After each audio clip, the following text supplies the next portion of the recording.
பேச்சு. சிலரது பேச்சுகளில் சரித்திரம் சாய்ந்திருக்கிறது. நிறுவப்பட்ட உண்மைகள் உருமாறி இருக்கின்றன. சாக்ரட்டிஸ் பேசினார், சிந்தனை உலகம் சீர்பெற்றது. கலிலியோ பேசினார், அறிவியல் உயிர்த்தெழுந்தது. ஐன்ஸ்டீன் பேசினார், அணுக்கள் ஆட்டம் போட்டன.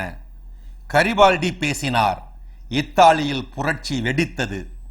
ஆபிரகாம் லிங்கன் பேசினார், ஆதிக்க அரசு மாறியது. மார்ட்டின் லூதர் கிங் பேசினார், நிறவெறிக்கு சாவுமணி அடிக்கப்பட்டது. வால்டர் பேசினார், மதத் தலைவர்கள் மிரண்டு போயினார்கள். இங்கர் சால் பேசினார், மூடத்தனங்கள் முற்றுப்புள்ளியை நோக்கின. காந்தி பேசினார், அந்நிய ஆட்சியை அகிம்சை வென்றது. பெரியார் பேசினார், ஆரிய சமூகம் அரண்டு போனது.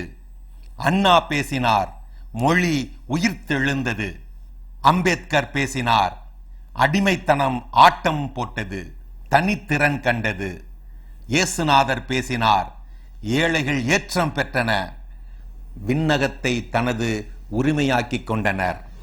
கடவுள் வணக்க மனிதமே, எதை மாற்றப் போகிறது உங்களது பேச்சு?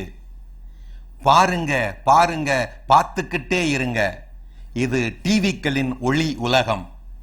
கேளுங்க கேளுங்க, கேட்டுக்கிட்டே இருங்க. இது எஃப்எம்களின் ஒலி உலகம். நோண்டுங்க நோண்டுங்க, நோண்டிக்கிட்டே இருங்க.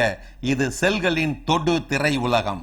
கடவுள் வணக்க மனிதமே, எதை நோக்கியது உங்களது உலகம்?